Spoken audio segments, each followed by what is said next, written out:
Enseigner, ça ne s'improvise pas. Les enseignants sont au travail, ça je tiens à le dire et à l'affirmer.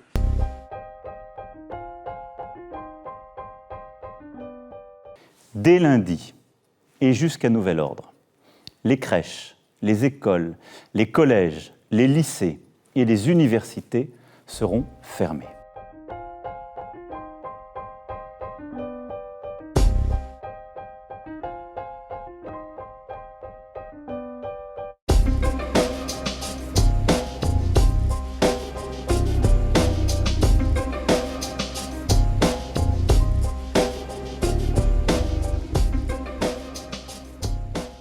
La généralisation de la fermeture, bon, je ne veux pas dire que c'est une bonne chose, mais quelque part, c'est un petit peu rassurant parce qu'on est tous dans le même bateau. Donc voilà, des mesures seront prises certainement nationalement pour que cette situation exceptionnelle soit prise en compte au moment du bac. La décision de fermer plus longtemps et qui touche tous les établissements change un peu la donne parce que ce qui est possible sur 15 jours, voilà, sur plusieurs semaines, on nous parle d'une éventuelle fermeture jusqu'aux vacances de Pâques. Et donc là, il faut anticiper et peut-être rendre les choses encore plus interactives. Donc on va développer l'utilisation d'outils aussi. Alors le CNED qui permet des cours en ligne et puis des visioconférences ou Skype. Voilà, qui est aussi un outil assez pratique finalement. Les enseignants sont au travail, ça je tiens à le dire et à l'affirmer. Beaucoup de travail pour adapter leurs cours finalement à cette situation de téléenseignement. Certains ont quelques difficultés aussi sur le plan de la maîtrise technique ou même de leur équipement personnel.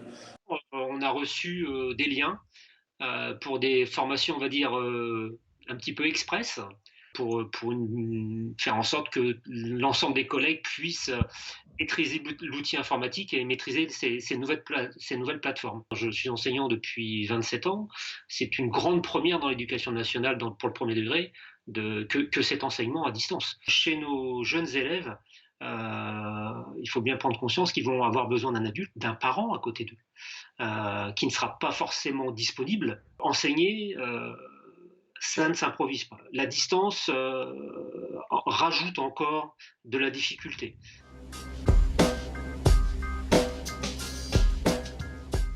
Toutes les familles ne sont pas forcément équipées suffisamment pour pouvoir assurer ce travail.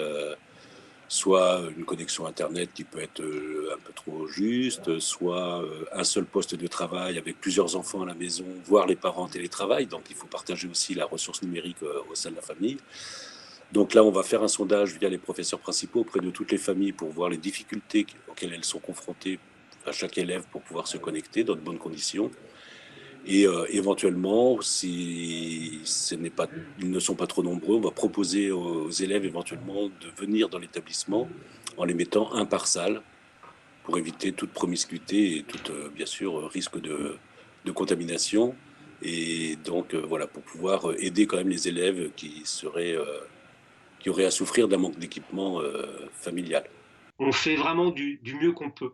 Je sais que les collègues vont essayer de surmonter toutes les difficultés, que ce soit technique, pédagogique, et seront à l'écoute de leurs élèves, même si c'est à distance et même si c'est nouveau pour nous.